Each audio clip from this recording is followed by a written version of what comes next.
BG Kotturu వద్ద pump house 1 వద్ద trial run success. Switch on చేసిన తెలంగాణ నీటిపారుదల శాఖ సలహాదారులు పెంటారెడ్డి.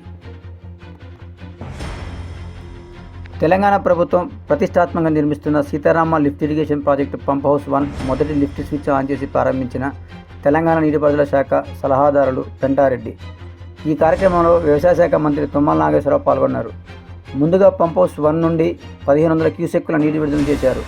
ఉమ్మడి ఖమ్మం జిల్లాను సస్యశ్యామలం చేయడం తన కళ అని తుమ్మల అన్నారు. భద్రాద్రి కొత్తగూడెం జిల్లా అశ్వాపురం మండలం బీజీ కొత్తూరు వద్ద సీతారామ ప్రాజెక్టు పంప్ హౌస్ వద్ద గత రాత్రి ట్రయల్ రన్ నిర్వహించారు. ఈ ట్రయల్ రన్ సక్సెస్ కావడంతో ఉదయం వ్యవసాయ శాఖ మంత్రి తుమ్మల నాగేశ్వరరావు పంప్ హౌస్ వద్దకు చేరుకున్నారు. పూజా కార్యక్రమాల అనంతరం తెలంగాణ నీటిపారుదల సలహాదారులు పెంటారెడ్డి చేతుల మీదుగా ట్రయల్ రన్ స్విచ్ ఆన్ చేశారు.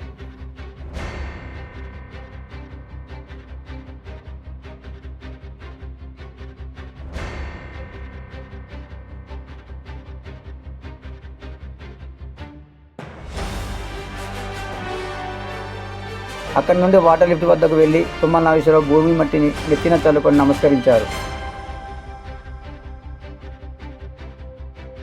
ఈ సందర్భంగా ఆయన మాట్లాడుతూ ఈ ప్రాజెక్టు నిర్మాణానికి భూములు ఇచ్చిన రైతులకు ధన్యవాదాలు తెలిపారు.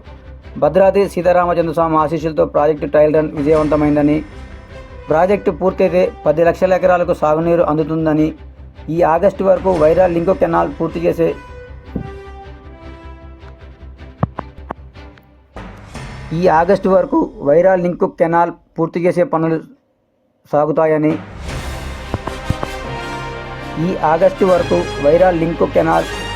పనులు సాగుతాయని, ఉమ్మడి ఖమ్మం జిల్లా రైతులు దశాబ్దాల సాగునీటి కల సీతారామ ప్రాజెక్టు నెరవేరబోతుందని, సీఎం రేవంత్ రెడ్డి పెద్ద మనసుతో వేగవంతంగా పనులు సాగుతున్నాయని అన్నారు.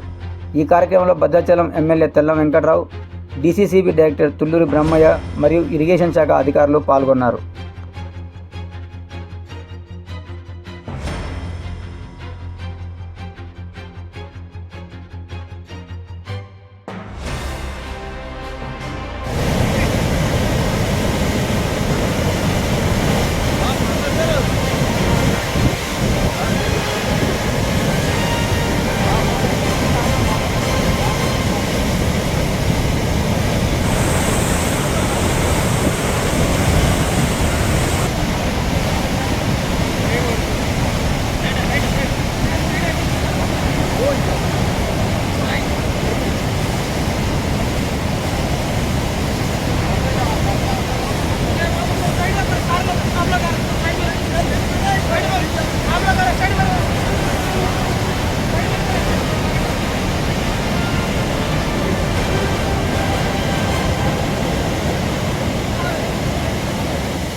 తీరాలని చెప్పి ముఖ్యమంత్రి గారు భద్రాచలం వచ్చినప్పుడు నేను ఆయన గారిని అడిగాను. కొన్ని డబ్బులు ఇస్తే ఆ కొద్ది డబ్బులతోటే ఈ 3 పంప్ హౌసులు పూర్తి చేసి తప్పకుండా ఈ సంవత్సరమే నీళ్లు ఇచ్చే అవకాశం ఉందంటే పెద్ద మనసుతోటి ఆయన గారు అంగీకరించారు. దాని ఫలితంగా ఎలక్ట్రిసిటీ బోర్డుకి కట్టాల్సినటువంటి నిధులతో పాటు మిగిలినటువంటి పెండింగ్ వర్క్ అన్నిటికీ కూడా నిధులు శాంక్షన్ చేశారు. ప్రియమైనటువంటి అడ్వైజర్ పెంటారెడ్డి గారు, సిఈ శ్రీనివాసరెడ్డి గారి టీం మొత్తం కూడా ఈ నెల రోజులుగా కష్టపడి ఈ కార్యక్రమాన్ని అంకురార్పణ చేశారు. ఇది ప్రారంభం మాత్రమే. ఇందుట్లో 6 మోటార్లు ఉన్నాయి.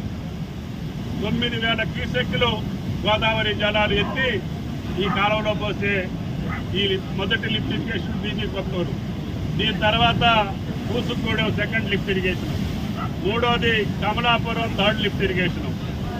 అధికారులు కోరేది ఏంటంటే ఈ యొక్క నెల రోజుల్లోనే ఈ 3 పంప్ హౌస్లో ట్రయల్ రన్ చేసి ఏనుకూరు లింక్ కెనాల్ వరకు ఏ రకమైనటువంటి అభ్యంతరం లేకుండా, ఆటంకాలు లేకుండా మెయిన్ కెనాల్ పూర్తి చేసి భగవంతుడి దయ వల్ల, శ్రీరామచంద్రుడి దయ వల్ల వైరా ప్రాజెక్టుకి ఈ సంవత్సరం నీళ్లు పంపించేటటువంటి అవకాశం కల్పించమని చెప్పి అధికారులను ఆదేశించాం.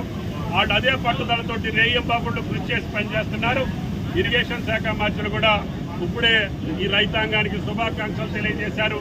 కష్టపడ్డటువంటి అధికారులు కూడా నా హృదయపూర్వకమైనటువంటి ధన్యవాదాలు తెలియజేస్తూ తప్పకుండా ఆగస్టు నెలలోనే ఈ పంట కాలానికే గోదావరి జలాలు సుమారు 1.5 ఎకరాలకి అందించేటటువంటి భాగ్యం ఆ భగవంతుడు కల్పించాలని చెప్పి అన్ని కార్యక్రమాలు సజావుగా నడవాలని చెప్పి దీనికి అవకాశం ఇచ్చినటువంటి ముఖ్యమంత్రి గారికి, ఇరిగేషన్ శాఖ మంత్రి గారికి, జిల్లా మంత్రులకి, జిల్లా శాసనసభ్యులకి, జిల్లా ప్రజలందరికీ కూడా నా హృదయపూర్వకమైనటువంటి నమస్కారాలు తెలియజేస్తున్నా. మీకు కూడా ఎంతో సహకరించారు. ఈ గ్రామస్తులు ఉప్పలరెడ్డి గారు శంకుస్థాపన రోజే నేను ఆయనకి పాదాభివందనం చేశాను. మీరు ప్రారంభించండి. ఇది పెద్ద ప్రాజెక్టు, సుమారు 10 లక్షల ఎకరాలు స్టెబిలైజేషన్ తోటి పాటు సాగర్ ఆయకట్టుతోటి పాటు 2 జిల్లాలు కూడా సస్యశ్యామలం అవుతాయి. భవిష్యత్తులో తొమ్మల చెరువు కూడా లిఫ్ట్ ఇరిగేషన్ పెడతాము. అవసరమైతే ఇల్లెందు ప్రాంతానికి కూడా ముఖ్యమంత్రి గారు అడిగి ఆ ప్రాంతానికి కూడా నీళ్ళు ఏ రకంగా వెళ్లాలో తప్పకుండా ప్రయత్నం చేస్తాము. ముందు ఖర్చు పెట్టినటువంటి సొమ్ముకి, ఖర్చు పెట్టినటువంటి నిధులకి అర్థవంతంగా మనం ప్రతి సంవత్సరం ఒక 2 లక్షల ఎకరాలు నీళ్లు ఇచ్చేటట్టుగా ఈ ప్రాజెక్టు పూర్తి చేసుకుంటే రేపు రాబోయే 3-4 సంవత్సరాల్లో ఆ 2-3 టన్నెల్స్ పూర్తి చేసి మొత్తం ఆయకట్టుకి నీళ్లు ఇచ్చేటటువంటి ఆ యొక్క శక్తిని, సామర్థ్యాన్ని మాకు కలిగించాలని చెప్పి ఆ భగవంతుడు ప్రార్థిస్తూ మీ అందరికీ హృదయపూర్వక నమస్కారాలు. Thank you.